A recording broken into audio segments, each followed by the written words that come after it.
when we read, I can do all things through Christ who strengthens me, he's not saying that after some athletic victory, like we see it on Right. t-shirts, he's saying it.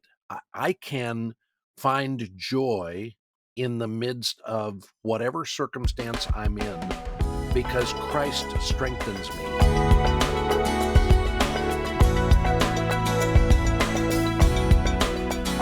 You talked about finding the root of joy when we're thinking about Christmas, and especially in those seasons where things can be kind of disappointing and hard to adjust to.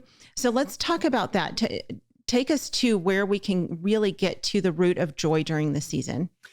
Well, I think this is true in the Christmas season. I think it's true all year long. And those of us who know Christ have learned from the scriptures that joy is different than happiness. In Yeah. fact, it's interesting. The British used to have an expression, this was 100 or more years ago, that they would say to one another at the end, as you were leaving, they would say, well, the haps be with you.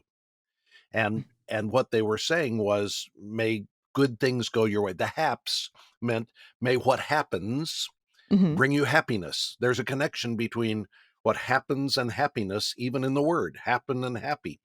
And so we tend to base our happiness on how circumstances are going. You having a good day, you're happy. If things aren't going your way today, you're not happy. And the Apostle Paul in Philippians chapter 4, writing, he's written a whole letter about joy to the church at Philippi. And we sometimes forget that the person writing this letter is in prison. And it was not a very nice prison that he was in.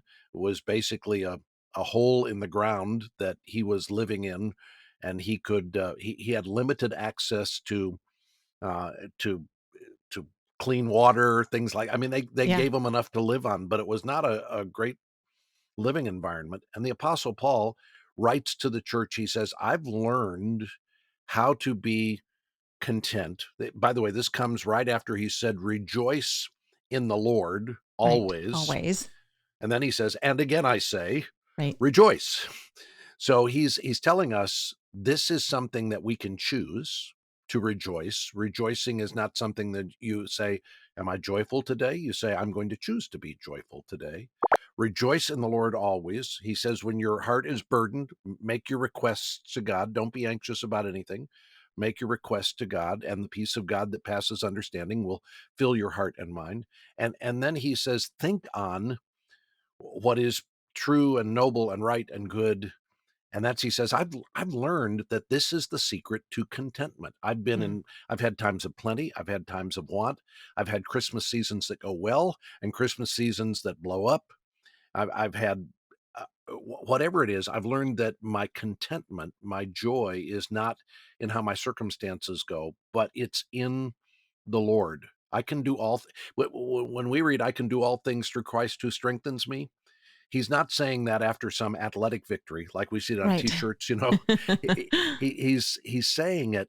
I can find joy in the midst of whatever circumstance I'm in because Christ strengthens me to find the joy that's in that. I was just recently with a hero of mine, Johnny Erickson Tata. Yeah. And for listeners who don't know Johnny, she has been for more than 5 decades now in a wheelchair. At the age of 17, she dove into shallow water in the Chesapeake Bay, broke her neck, and has been a quadriplegic ever since. She's now in her early 70s. She's battled breast cancer twice. She had COVID and was in the hospital a couple of years ago. Life for her is physically painful Yeah. and physically challenging. It is hard for her to get breath in her lungs every day. And Johnny is one of the most joyful people I've met, but I've watched her fight for joy Mm. in the midst of her circumstances and say, I'm going to choose to be joyful. And often the way she chooses to be joyful is by singing hymns. In fact, I would Oh. say at Christmas time, dust off your best, most theologically rich Christmas hymns and sing them over and over again. Sing, hark the herald angels sing, glory to the newborn King. Mm-hmm. Peace on earth and mercy mild, God and sinners reconciled. Joyful all the nations rise, join the triumph of the skies. With the angelic hosts proclaim, Christ is born in Bethlehem. When we start to sing those hymns at Christmas, it refocuses us on the source of joy, which is not whether our expectations get met during the holidays, but it's the fact that God sent his son at Christmas. And that's the spiritual root of joy that should keep us focused. Homeschool Insights is sponsored by CTC Math. If you're looking for a great online math program, visit ctcmath.com and try it for free. For more great homeschool inspiration and resources, listen to the Schoolhouse Rocked podcast every Monday, Wednesday, and Thursday.